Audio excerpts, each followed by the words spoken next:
I asked the cafe attendant to leave the divorce letter on the table next to where my wife and her lover were together. She didn't react when the letter arrived at her table, and when she looked to the side and saw me, her expression froze. It was as if all the blood had drained from her face, and for the first time, after years of being at her side, I saw her in complete silence. No excuses, no requests, no movements. She simply stopped, as if only then had she understood the extent of what she had done. But for me, that was nothing new. That betrayal, that dirty game that she thought she had mastered, had already been discovered by me weeks before. I just waited for the right moment to get back at her, and the cafe where it all started was the ideal stage to show her the taste of being discarded, the same way she made me feel when she slept with another man. Her betrayal was not an escape, a one-night mistake, a momentary impulse as many try to justify. It was a cold, planned, almost rehearsed process. It started with small distances, empty apologies, subtle changes in our gaze, and a false concern about the tiring routine of our marriage. It started with her coming back from work late, with a new perfume that she said she got from a colleague, with the sudden habit of keeping her cell phone facing down and always on silent. It started with yellow smiles, broken promises, and a distant touch even when I told her I loved her. But I noticed. And more than noticing, I registered. I photographed. I recorded it. I documented every step, every lie, every stolen kiss that she thought no one was seeing. I saw. I watched the film of the destruction of my marriage in real time. And what destroyed me wasn't the fact that she had a lover. It was the fact that she built it based on my trust, my dedication, my blind loyalty. I loved her. God, how I loved her. I would have done anything for her. And she knew it. He knew so much that he used that love as a weapon. He used my heart as a shield to protect himself from the guilt he refused to carry. And when I found out everything, when I saw with my own eyes her holding hands with that man in a cheap restaurant that she swore she hated, something inside me died. It wasn't anger at first. It was a void. A deaf silence. I got in the car, drove for hours aimlessly and wondered where I went wrong. And the cruel truth went through me like a blade, I didn't make a mistake. I just loved the wrong person too much. And while I wasted nights planning surprises, she gained orgasms in the arms of another man. While I was making plans for the future, she was dismantling our present without even looking back. The day at the cafe was the perfect ending. I chose the same table where we used to sit on Saturday afternoons, where she said she felt at peace with me, where she held my hand under the table and called me love. I chose the place where we were once happy, so she could understand that she destroyed something real for something momentary. I asked the attendant to hand over the envelope with the divorce letter and just point to me after handing it over. And when she received it, her lover was already smiling, thinking it was some silly note, perhaps a note from me without knowing the truth. But when she opened it, and her eyes went over the words that said, "This is the end," the mask fell. She looked at me, and it was as if the entire sand castle collapsed before her eyes. And I just smiled. A sad but true smile. A smile of someone who lost everything, but found himself in the process. There was no scene. There was no scandal. There was only silence. Her silence, which for the first time didn't know what to say. And his silence, which only then seemed to realize he was in the wrong place. They got up quickly. They left. And I stayed there, finishing my bitter coffee, but with a surprisingly calm heart. Because at that moment, I knew her pain was just beginning. And mine already had a deadline to finish. A few weeks later, the house was divided. Not by walls, but by choices.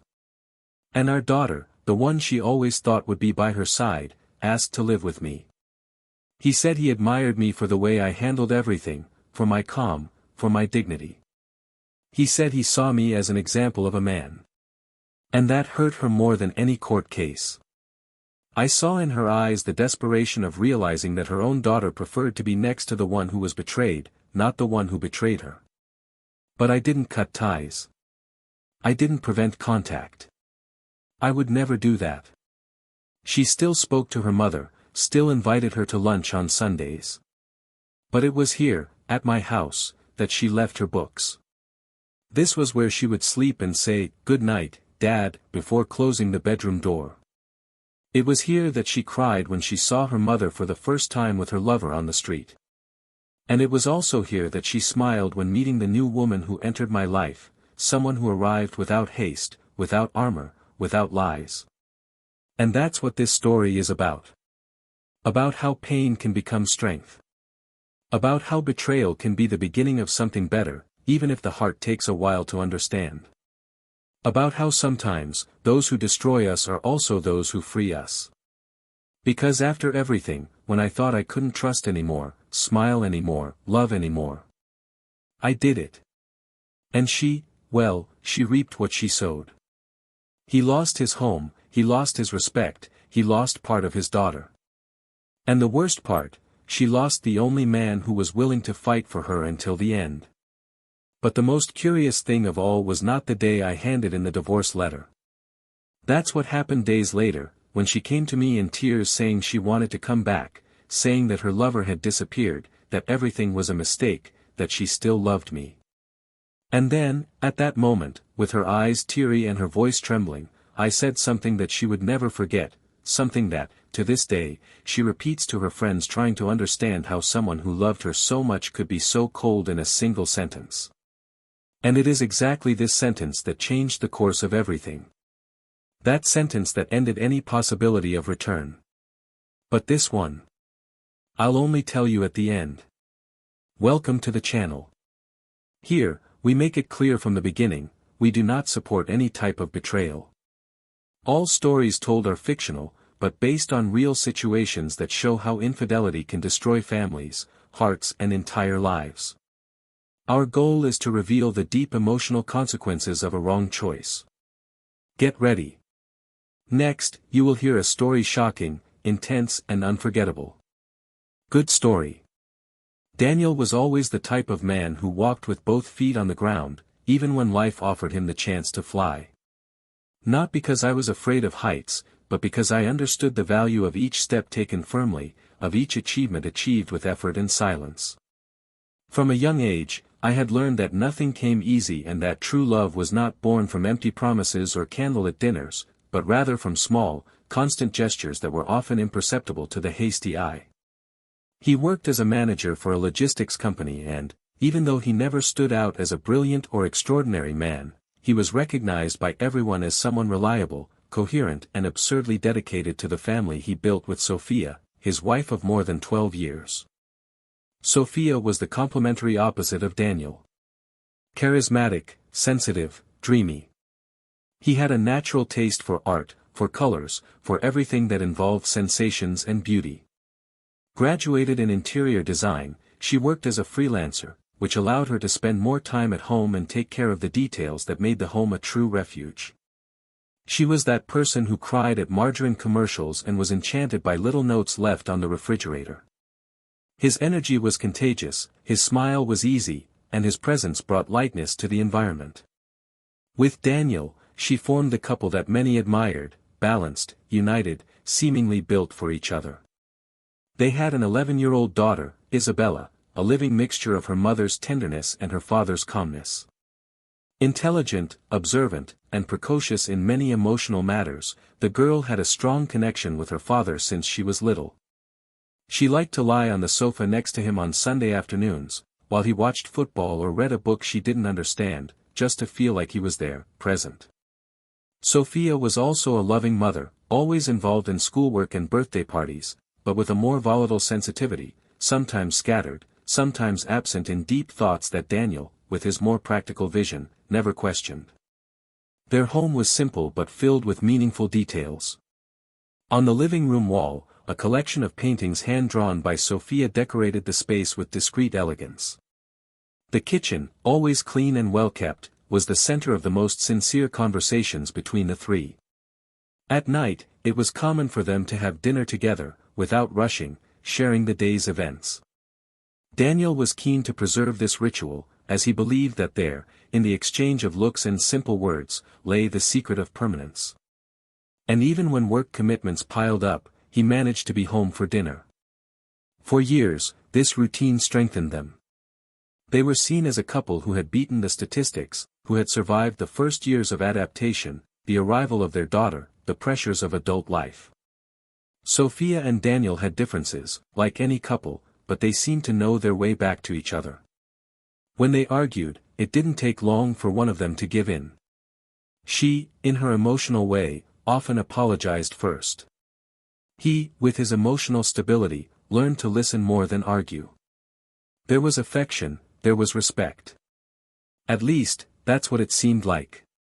The neighborhood where they lived was quiet, a middle-class neighborhood where everyone knew each other by name, and the children still played in the street. Isabella grew up surrounded by friends, surrounded by security, and her parents always actively participated in her education. It was common to see Daniel helping with math homework while Sophia prepared a snack in the kitchen, listening to music at a low volume. On weekends, the three of them used to go out together to have lunch or visit art fairs and parks, keeping alive the feeling of belonging that so many couples, after years, lose without realizing it. Sophia, however, began to show silent uneasiness. It wasn't something obvious, nothing that drew attention abruptly. It was subtle, a slight shift in her gaze when she heard Daniel talk about work, a longer sigh than usual when Isabella talked about the future. He began to paint less, to isolate himself more in the studio that Daniel had built with so much care at the back of the house.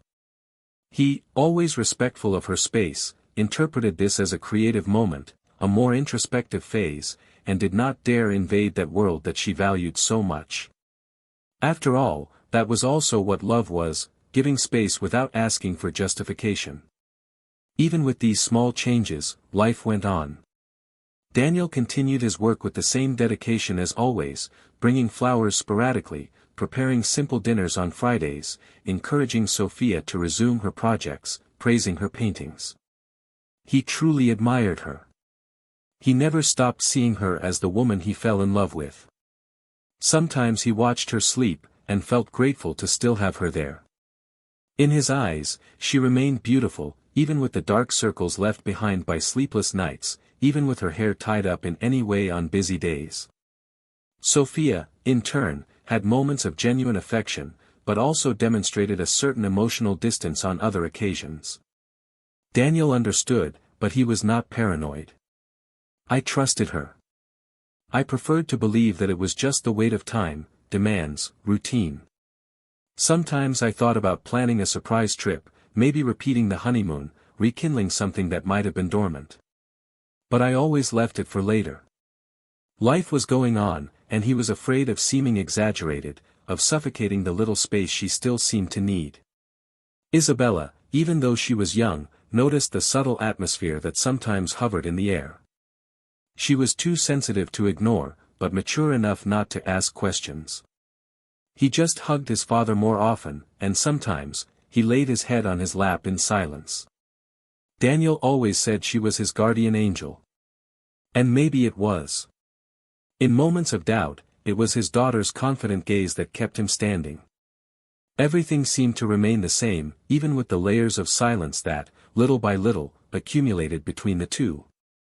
Even gestures of affection became more spaced out. A kiss on the forehead instead of a kiss on the mouth. A touch on the shoulder instead of a long hug. But still, there was affection. At least on his part. There was effort. There was a desire to keep it going. Daniel believed that every marriage went through phases. That love, like everything in life, fluctuates. That the passion was not constant, but the commitment was. And it was in this commitment that he established his choices. He wasn't a perfect man, but he was a present man. He was not a poet, but his attitude spoke for him. Sophia said he was too stable, predictable. But he saw value in it. The stability he offered was his way of loving. And so, between small silences, warm dinners, and weekends with more restrained smiles, life continued its course. Daniel had no idea what was coming. I didn't know that, behind so many silences and distracted looks, another story was unfolding. A story that, when it came to light, would completely change the course of his life, and would reveal truths that he never imagined he would have to face. But at that stage, he still believed.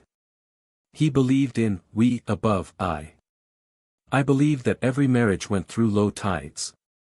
I believed that love could be revived. And it was precisely this belief that kept him blind. Blind to signs that, perhaps, he didn't want to see. Blind to details that screamed, but he remained silent. Because those who love often prefer not to see. He didn't know it, but everything he thought he was trying to fix, was already broken. And the sharpest shrapnel was yet to come. Daniel began to feel the first cracks more clearly on a Tuesday night, when he arrived home earlier than usual. He had finished a meeting ahead of schedule and decided not to tell Sophia to surprise her. Upon entering, he noticed that her car wasn't in the garage, which wasn't exactly strange, but the clock said almost 8 at night and she didn't usually leave without warning. The house was silent, the studio light was off, Isabella was in the living room watching television, eating popcorn alone. When asking about her mother, the daughter replied naturally that she had gone out to solve a new project, which she said wouldn't take long. Daniel nodded, trying not to show the discomfort that answer caused. He decided to wait. She sat next to her daughter, commented on the film, played with some scenes, but her thoughts were already far away, wondering what type of client demands a face-to-face meeting at night, without warning, and so far from Sophia's usual routine. In the following days, he began to notice other details. Calls answered in other rooms of the house, smiles on the cell phone followed by a sudden closing of the screen, an unusual concern with appearance for everyday tasks. There was a new energy about her, but it wasn't exactly good. It was alive, but disconnected. Pulsating, but cold. Daniel tried to talk calmly on a sunny Saturday while she was watering the plants in the backyard. He asked if everything was okay, if he needed anything, if work was difficult. Sophia smiled and said she was just tired, that the clients were demanding and that she needed focus.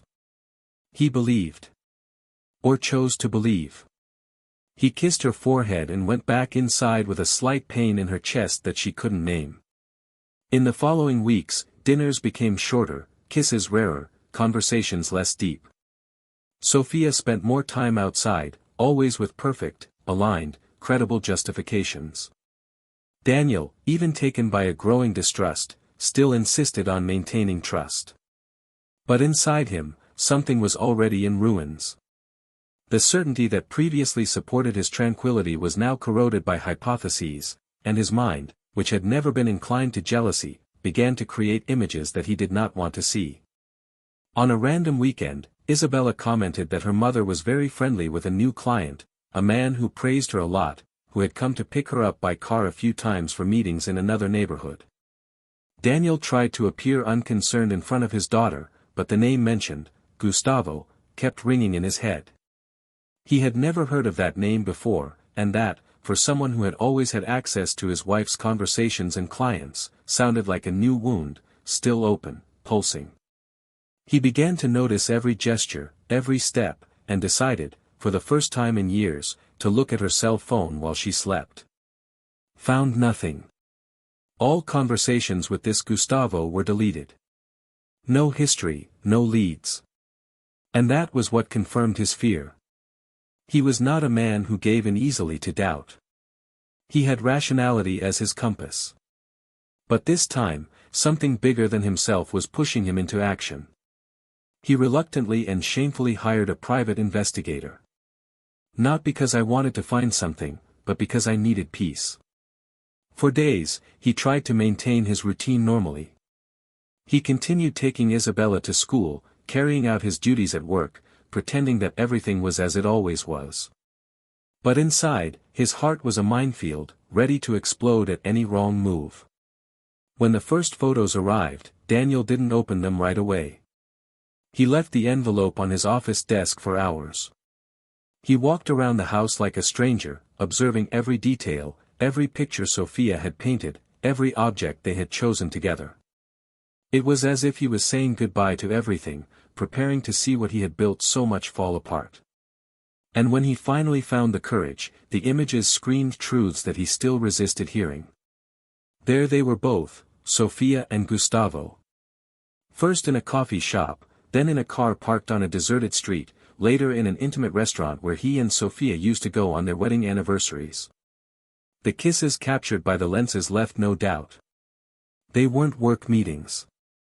They were encounters of forbidden love, filled with lies and the absence of guilt. Daniel felt ice cross his stomach. He didn't cry. He didn't scream. He just sat down, took a deep breath and passed his hands over his face like someone trying to wake up from a nightmare. He felt shame, anger, sadness and, above all, humiliation.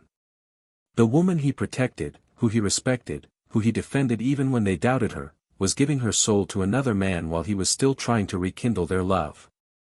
This was more than a physical betrayal. It was a moral stab. An ethical fracture. It was a break with everything he believed to be sacred within a marriage. For days, he said nothing. He preferred to plan.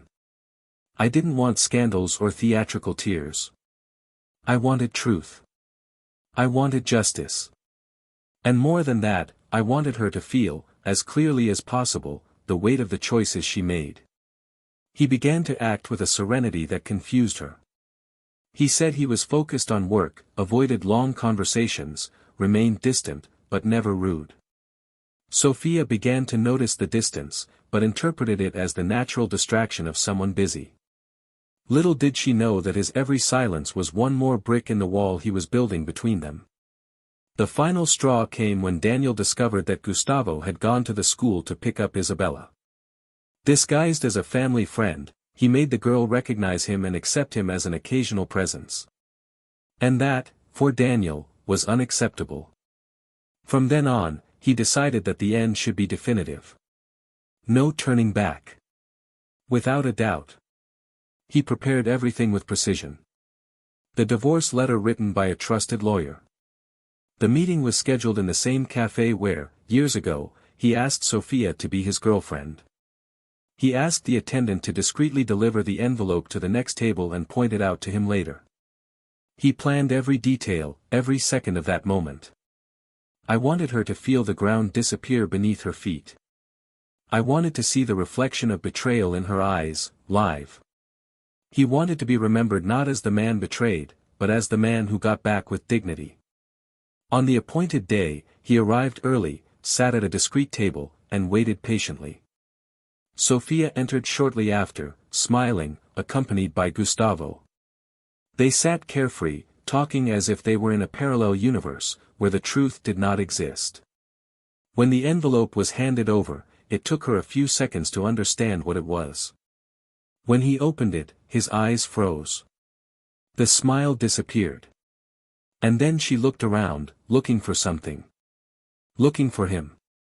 And he found him, sitting a few meters away, staring blankly.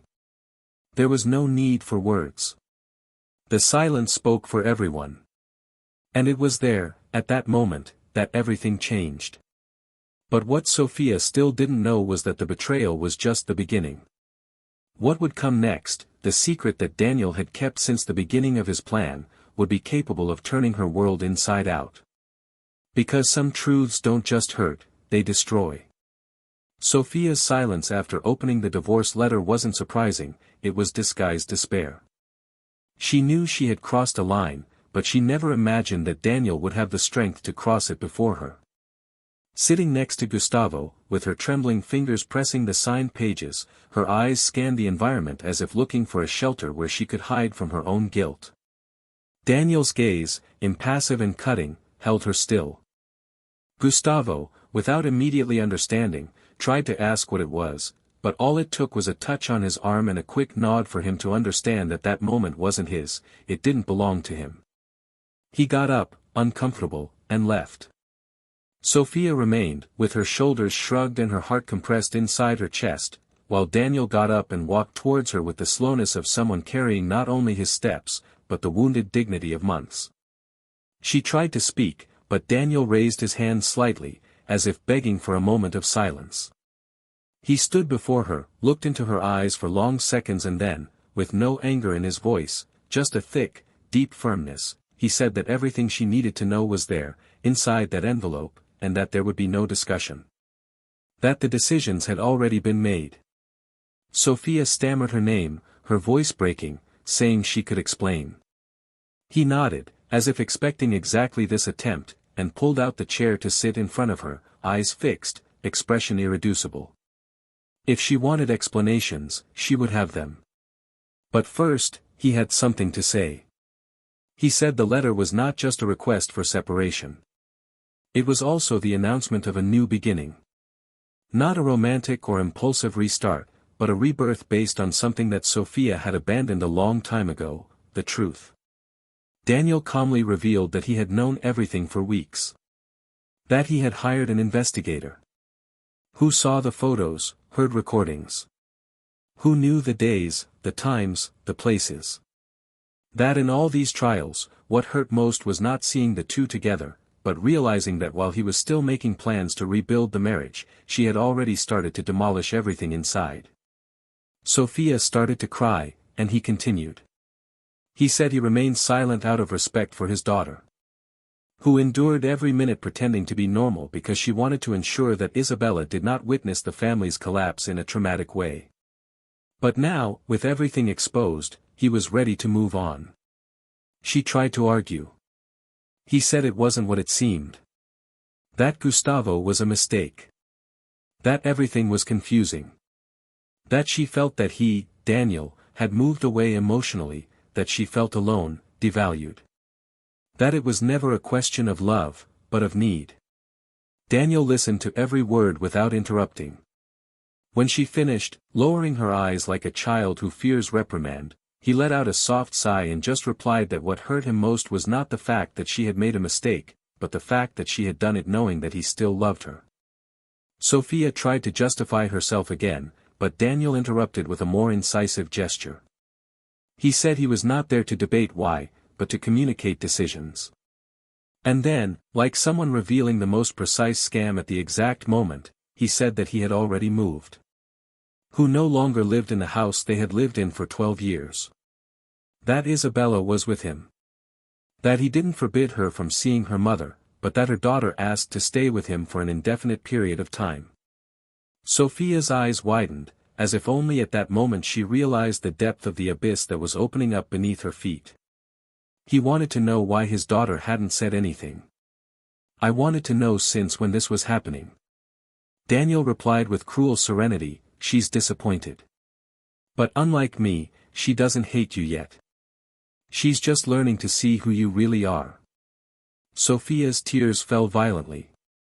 He tried to get up, but his legs gave out. Daniel, without raising his voice, said that his daughter's decision was spontaneous.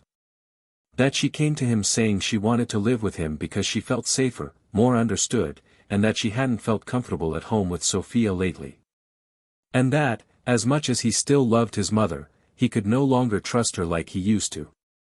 It was at that moment that Sophia collapsed. Not by words. But because of the certainty that she had lost something she never imagined losing, her place of reference in her daughter's life. She begged for a chance, asked if they could still talk at another time, far away. Daniel shook his head. He said that he no longer saw her as the woman he married, and that now, more than ever, he understood that some losses are deliverances in disguise. Sophia asked for forgiveness, repeatedly, almost begging. Daniel then stood up, adjusted the watch on his wrist, looked once again into her eyes and said, with the coldness of someone who no longer feels anything, I don't hate you, Sophia. But I feel sorry. I feel sorry for those who destroy their own home for a fantasy. I feel sorry for those who exchange the essential for the ephemeral. And even more, sorry for those who thought I would continue waiting for you. Before leaving, he left one last envelope on the table. Inside were copies of bank transfers, court records, and the new address where he and Isabella were living. It was a new house, in another neighborhood, far enough away to start over without bumping into the past. And then, with calm steps and an upright posture, he left the cafe. Sophia remained there for several minutes, as if she hadn't yet assimilated everything. The silence around her screamed what she refused to hear, the life she knew was over. What Sophia also didn't know, and what she would discover days later, was that Daniel had already rebuilt more than the home itself. That there was someone new in his life. A woman who did not come to fill the void left by her, but to share the spaces with respect and truth. A woman with whom he met little by little, without rushing, without masks. And that Isabella, upon meeting her, said that she finally saw her father truly smile again. Sophia still had access to her daughter, of course, but the visits were now shorter, more spaced out, more formal. The spontaneity had disappeared. Daniel, in turn, did not seek revenge. What he built afterwards was based on truth and peace. But there was one last piece, one last gesture, that he had not yet revealed. A detail that would change Sophia's view of everything. A secret he kept until he was sure she would understand the full impact of the choice she made. A secret that explained much more than it seemed. A secret that would make her realize that what she had lost was not just a husband, but an entire world of respect, love and trust. And this secret was just waiting for the right moment to be revealed. 2 days after the meeting at the cafe, Sophia showed up by surprise at the new house where Daniel and Isabella were living. The simple but welcoming facade revealed a new beginning, something she couldn't imagine witnessing with so much pain in her chest.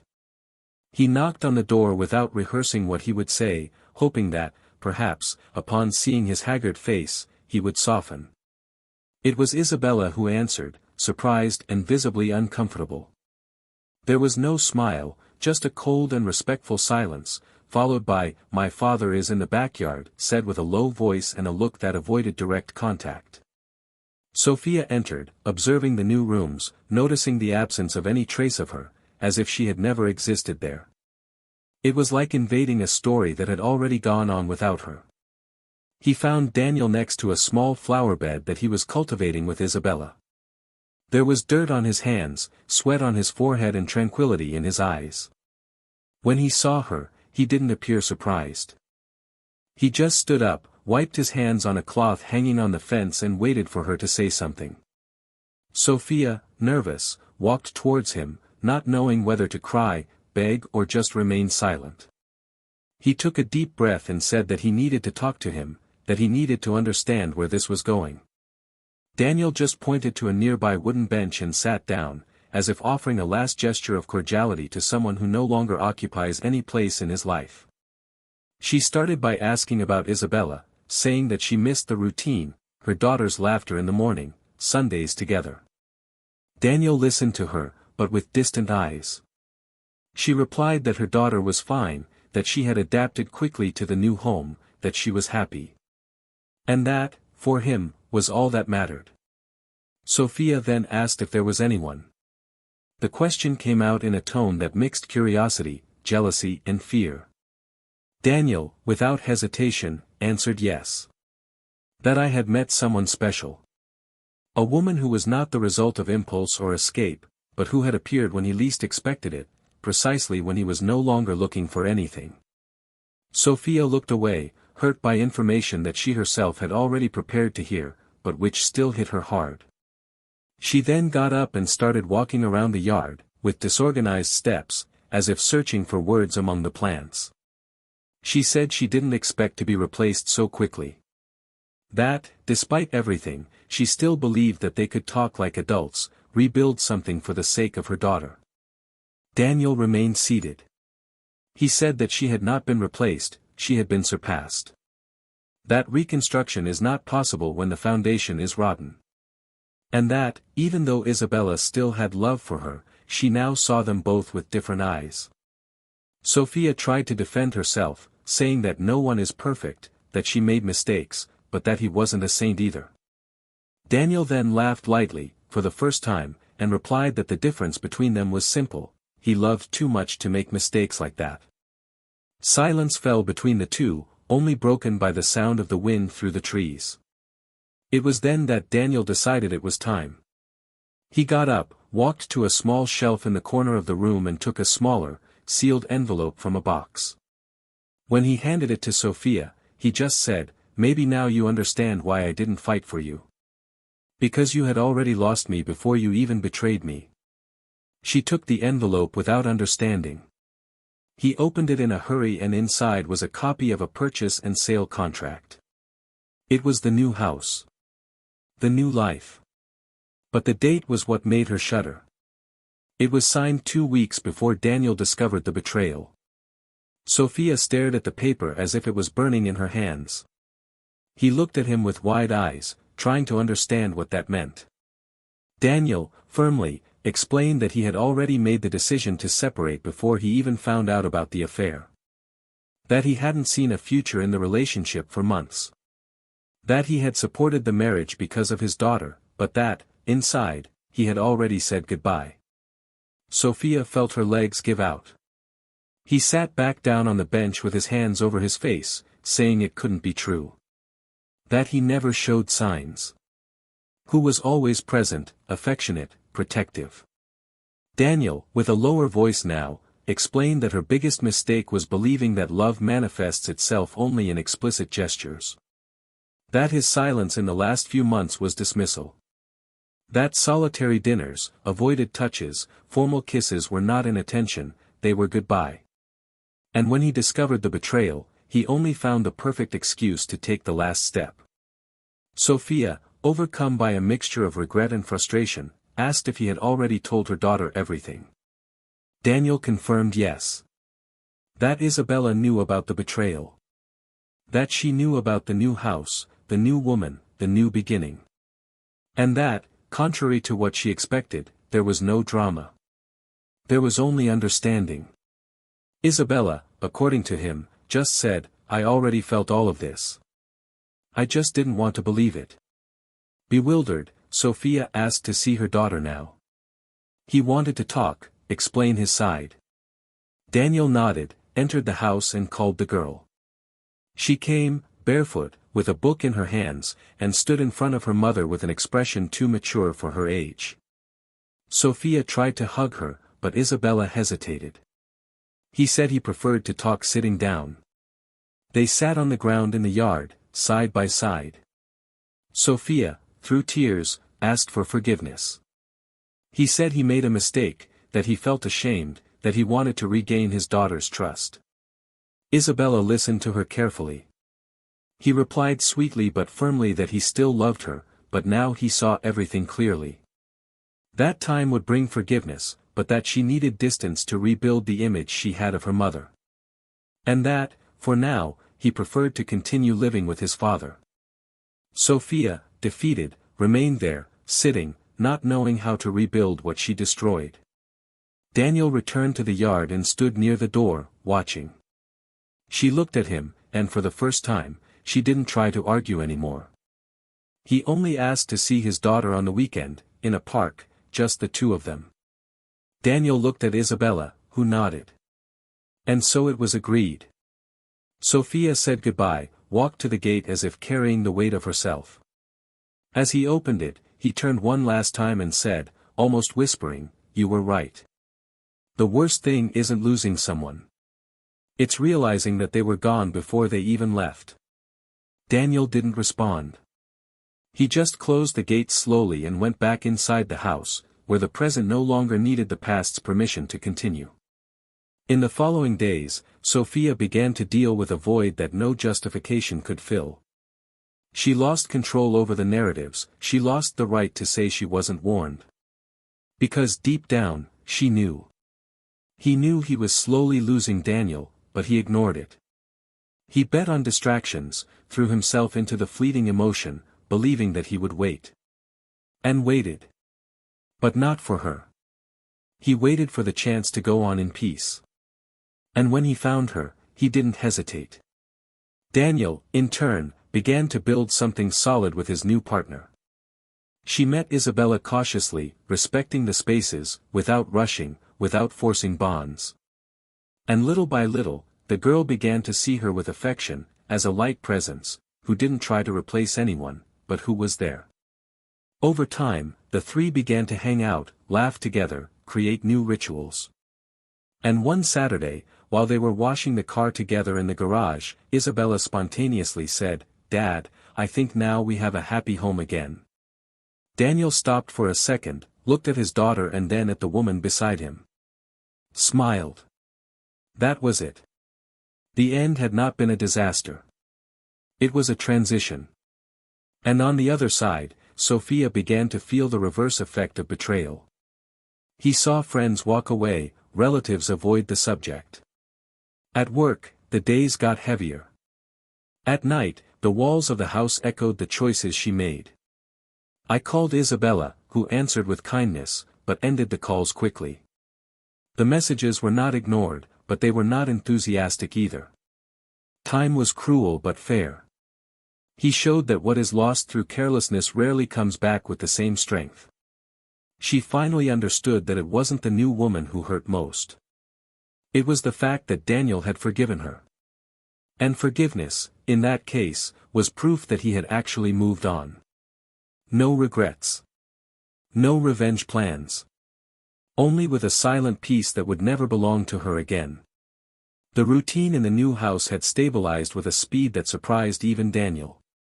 The emotional transition, for both him and Isabella, happened without much noise, as if the two had simply removed the weight of a structure that no longer supported anyone.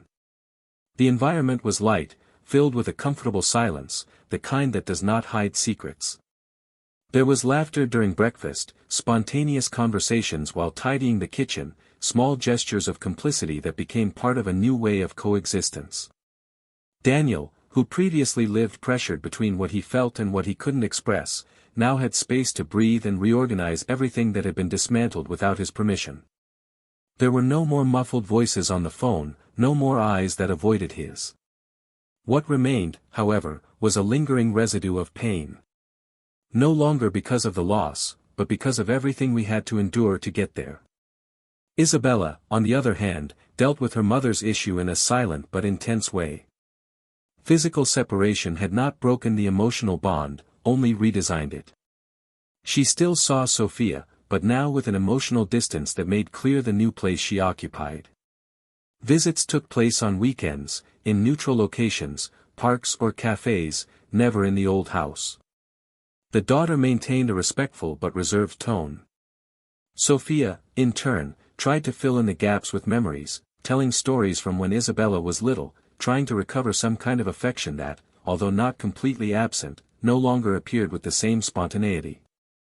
Sophia still had hope of regaining the space she had before, but she was beginning to understand that some mistakes, even if they are forgiven, are not forgotten. And that forgiveness often does not rebuild, it only closes. Daniel avoided any type of direct confrontation with his ex-wife. Communications were objective, centered on the daughter, with no gaps for personal conversations. His attention was focused on rebuilding his own identity. He started playing sports, started reading more often, and resumed old hobbies that had been forgotten during his marriage. The woman he was getting involved with, Laura, was someone he had met by chance, in a bookstore. Initially, they talked about an author they both liked, and, without pretension, they exchanged contacts. The connection was made through calm. Due to the lack of expectations. And when he realized it, Daniel already saw it as a serene extension of the new life he was beginning to build. But despite the apparent balance, there was still an unresolved moral dilemma in everyone. Sophia found herself faced with a profound choice: move forward trying to rebuild her own life with dignity, even with the weight of guilt, or insist on a return that, deep down, she knew was impossible. She began attending therapy sessions, something she had always avoided. There, without the need to justify himself, he was able to begin to understand his own emptiness. He recognized that he had leaned on the emotion of the new to escape an old discomfort. That he had confused desire with freedom. And, most importantly, that she betrayed not just a husband, but a story. A family. A daughter. The hardest impact of this process was Isabella's look. There was no more anger, but there was no surrender either. The girl, aged 12, expressed a maturity that was not natural to her. He kept opinions and judgments to himself, and whenever he was with his mother, he chose his words carefully, as if avoiding reopening poorly healed wounds. Sophia tried to pretend normality, but she felt that just being present was no longer enough. He realized that he had become an outsider, even though he was at his daughter's side. In one of the meetings, he tried to talk about the past, asking Isabella to say what she really felt. The girl hesitated, lowered her gaze and replied that she still loved her mother, but that she now trusted her father more. That he had been coherent, that even in silence, he was always there. And that, with him, she felt safe. Sophia didn't argue. He just nodded, swallowing back the tears. Because hearing the truth is sometimes the cruelest punishment for those who lied. Meanwhile, Daniel advanced with firm steps. His relationship with Lara developed in a mature way. There was no rush, no idealizations. It was a relationship based on transparency and mutual respect. Isabella, little by little, began to approach the new female figure naturally. Lara never tried to take on the role of mother, but she was always available. He participated in meals, helped with chores, listened patiently to school reports and invented stories. I gained space without having to ask. This made Daniel feel at peace. For the first time, I realized that it was possible to love without carrying the weight of sacrifice. That true love is not war or constant battle. It is lightweight construction, even when it requires effort. Sophia began to notice, from a distance, the effects of the new structure that Daniel had created. I learned from Isabella that he seemed happier, more willing, more present than ever. I knew that Lara was kind, polite, discreet. And each piece of information, no matter how subtle, deepened the awareness that I had lost more than one marriage. She had lost the right to be part of her own daughter's new story. That wasn't something anyone took away from her.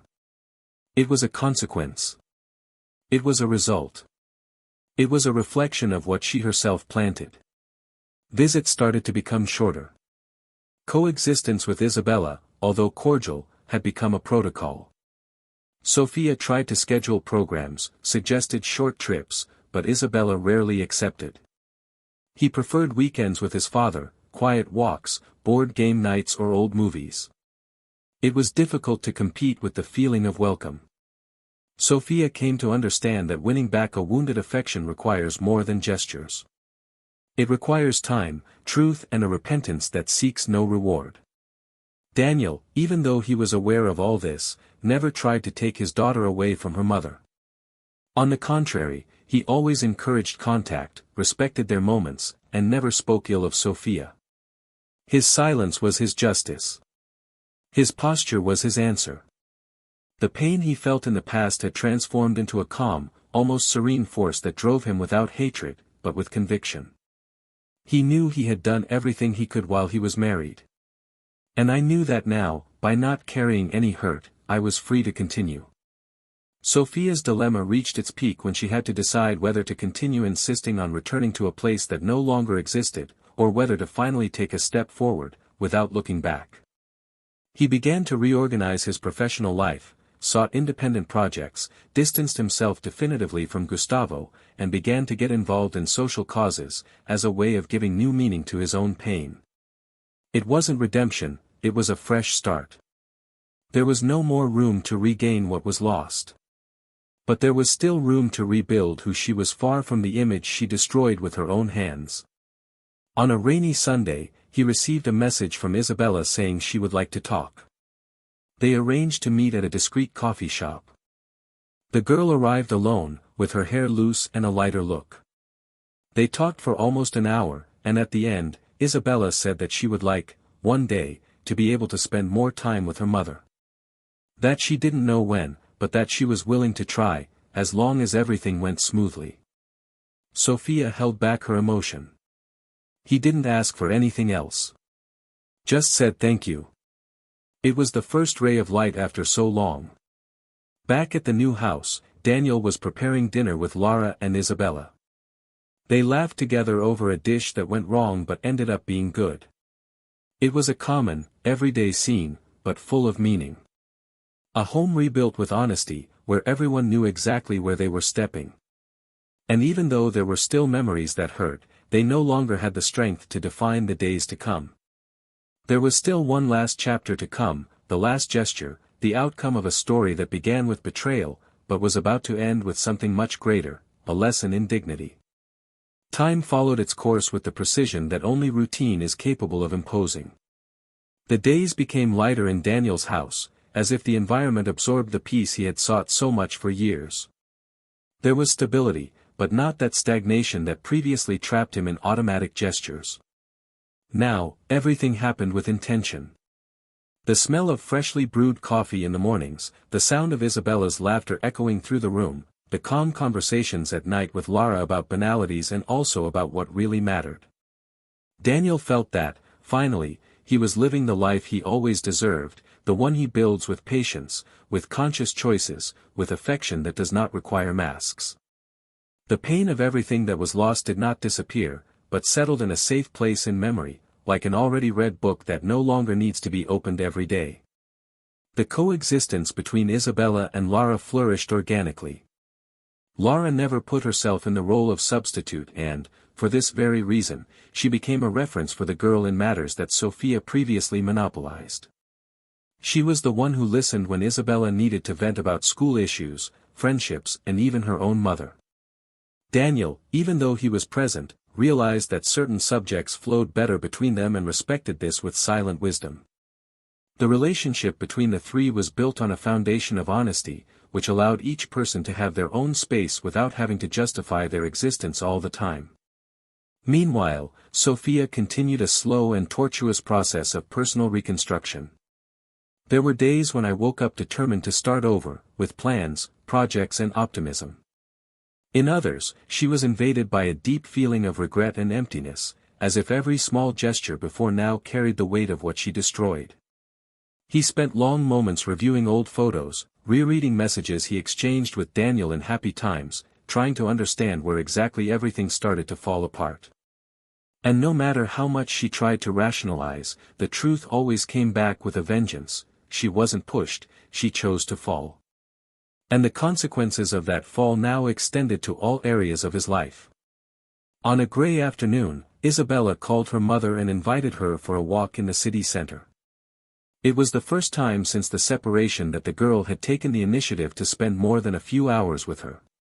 Sophia accepted with restrained enthusiasm, almost afraid of showing too much expectation and scaring away the approach. They walked through the streets among shop windows and old cafes, remembering times when they did that almost every weekend. The conversation was light at first, focusing on neutral subjects, but as the hours passed, Sophia felt she could go a little further. When they stopped at a park bench, he asked his daughter how she felt about everything. Isabella took a while to respond. He stared straight ahead, watching a group of children playing, until he said he was still processing. That she loved them both, but with her father she felt whole, while with her mother there were still parts missing. He said this without rancor, with a maturity that made Sophia hold back her tears. The pain was real, but it was also transformative. Understanding that her daughter's love had not ended, but had changed form, was like learning a new emotional language. Daniel, in turn, lived his new relationship with calm intensity. Lara was a woman who didn't need to prove anything. She knew the limits of love and respected them. He knew what loss was, even though his story was different from Daniel's. She had already faced the grief of a relationship that ended due to wear and tear, not betrayal, and this made her empathetic without being condescending. The two complemented each other in silence, and when they were together, there was a type of communion that needed no words. There were no games, there were no fears. Just presence. It was during a late-night conversation, as they shared a glass of wine on the balcony, that she told Daniel that she felt part of his life not because of what he did, but because of what he allowed her to feel. And Daniel, who always had difficulty expressing emotions, responded with a look that said more than any speech. Amid this new scenario, Sophia was invited to participate in an interior project at an art school, thanks to an old friend who still believed in her talent. He threw himself into his work diligently, like someone seeking redemption in colors, shapes, and the composition of spaces. It was his attempt to recover. And, little by little, she began to be noticed again for her competence, not for the scandal that previously accompanied her in silence. Behind the scenes, she was still talked about as the woman who lost her exemplary husband due to a temporary affair, but Sophia learned to live with the looks. He knew that the only way to change that narrative was to remain standing, working, living, rebuilding without making a fuss. Isabella followed everything from afar, without interfering. The daughter watched her mother with new eyes. I now understood that adults make mistakes, but I also recognized that not every mistake needs to be forgotten for love to continue. You just need to be understood. Sophia didn't ask to go back to her old house. He no longer begged for attention. She only began to be present in the moments when she was invited, and to be absent in those moments that required distance. It was a painful but necessary learning experience. Knowing when to speak and when to be silent was what allowed her to maintain, even if fragile, the bond with her daughter. One day, Isabella asked her father if he still thought about her mother. Daniel took a while to respond. He said yes, that at times he remembered her, but that those memories brought neither longing nor anger. Just memories. He said she was an important part of his life and would always be her mother, and that was enough. Isabella, in silence, placed her head on his shoulder and said she was happy to see him well. And that, even though I was still young, I already knew that true love is the one that doesn't arrest, that doesn't punish, that allows the other to follow even when the heart wants to stay. Daniel closed his eyes for a moment, feeling profound relief. It was as if everything was finally in place. Over time, Sophia asked to meet Lara. He wanted to look into the eyes of the woman who was now part of his daughter's life. I wanted to understand what Isabella saw in her. The request was made cautiously and accepted with the same delicacy. They arranged lunch at a discreet restaurant. The meeting was tense at first, as if every word needed to pass through an intention filter, but soon the conversation became less rigid. Sophia asked about the routine, about Isabella's tastes, listened attentively, asked questions respectfully. Lara responded calmly, not wanting to appear superior. There were two very different women there, but now orbiting the same center, the happiness of a child.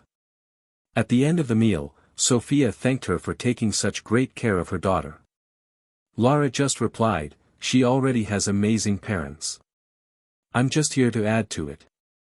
And Sophia, for the first time, felt neither envy nor jealousy. Just acceptance. This meeting was decisive. It was the moment when the emotional ties began to definitively loosen. Sophia realized that there was space to rebuild her own life without having to erase Daniel's new story. And he, in turn, understood that he no longer needed to protect himself from the past. That he could remember without getting hurt. That I could forgive, even without going back. And that, deep down, that was the true end of the cycle. Not a period, but a comma. The pause before continuing life with new pages. Everything was, finally, reorganizing itself. The pieces of the emotional puzzle had fallen into place into a new landscape. There were still scars, yes, but there were no more open wounds. And even without anyone saying it out loud, everyone knew that something important was about to happen. Something that would definitively seal the end of that story and the birth of another. Something that none of them expected, but that would come as a silent response from time. Because when life decides to teach, it doesn't ask for permission. It just shows. And he was about to show, once again, that every choice brings with it a destiny. And that, often, this destination arrives without making a fuss. But it changes everything. At the end of October, the invitation arrived unexpectedly. Isabella had written a letter to her parents asking for something different that year.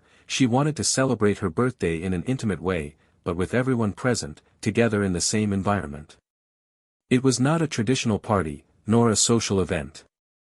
I wanted a simple dinner, with my father, my mother, Lara, and her in the center, like a bridge that still connected everyone.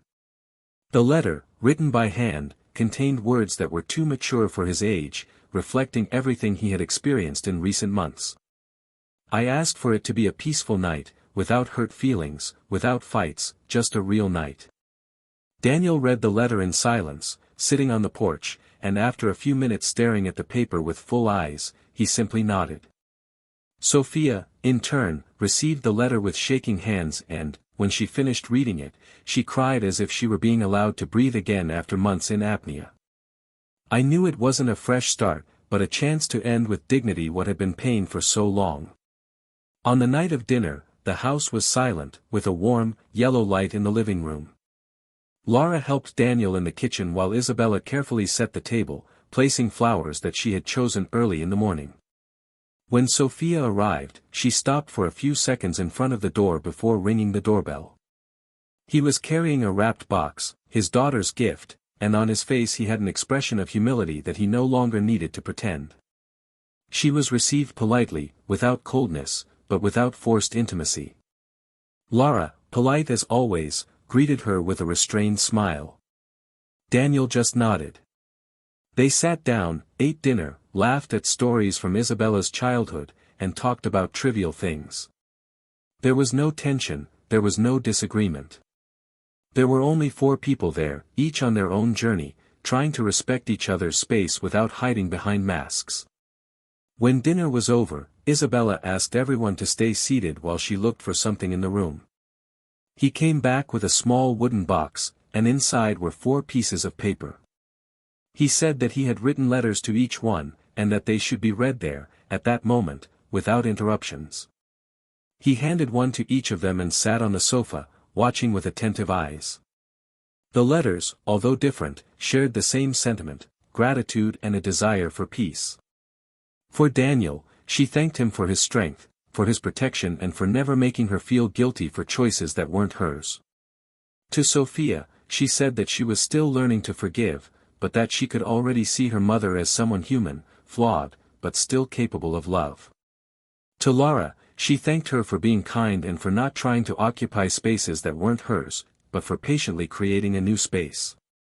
For herself, she kept a note, saying she was proud of the girl she was becoming. At the end of the reading, there was silence. Not an uncomfortable silence, but one of those that carry an emotional charge so deep that no words would notice. Sophia was the first to get up. He asked for permission, thanked her for dinner, and said goodbye to his daughter with a long hug. When he walked out the door, he felt a different cold run through his body. It wasn't the wind. It was the certainty that that chapter was truly closed. She walked slowly down the stairs, got into the car and stood there for a few minutes before starting the engine. He had the clear feeling that there, in that house that had once been his, he had left the last thread of something that needed to go. And he left. The next morning, Daniel took Isabella to school and, on the way, the two talked about the previous night. She asked if he was okay, and he replied yes, he was at peace. He said that, at that dinner, he realized that loving someone doesn't necessarily mean keeping them close, but knowing how to let them go with respect. Isabella held her father's hand before getting out of the car and said, with a calm smile, "I know. And I learned that from you." Daniel returned home, opened the windows, let the light in, and felt a tranquility that hadn't visited him so clearly in a long time. Sophia, on the other hand, followed her path. She continued to be involved in the art school project, expanded her network of contacts, and was once again sought after as a respected professional. He began giving lectures on new beginnings and emotional ethics in the corporate world, not as a victim, but as someone who lived the consequences of wrong choices and had the courage to admit it publicly. He didn't become romantically involved again for a long time. I felt there was still a lot to heal. But one day, at the end of one of her lectures, she was approached by a man who heard her speak and said that he had never seen someone expose human frailties so clearly. They began to talk, with the care of someone carrying scars. They still didn't know where it would lead, but there was no rush. Sophia learned that not everything needs to be immediate. Sometimes time is the only true medicine. Laura and Daniel continued together, not as protagonists of a new passion, but as companions in a daily construction. There were no eternal promises, but there was presence, and that was what sustained love. Over time, Isabella began to see Laura not as a stepmother, but as part of the structure that supported her. Someone who was part of the landscape of your life and who, for that very reason, had its value. The trio began to travel together, create new memories, build a new story that did not deny the past, but respected it as an essential part of the path. Years later, as a teenager, Isabella was invited to write an essay about the greatest lesson she learned in life. He wrote about family. Not the idealized one, but the real one. About mistakes that hurt, but that also teach. About parents who make mistakes trying to get things right, and children who grow up when they learn to forgive. And about how, sometimes, everything needs to fall apart so that what really matters can stand.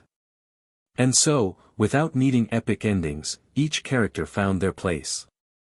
Daniel rediscovered emotional freedom, Isabella discovered the power of listening and mature love, Laura delicately built a place in the heart of a broken family, and Sophia, with pain and effort, rebuilt not only her image, but her essence.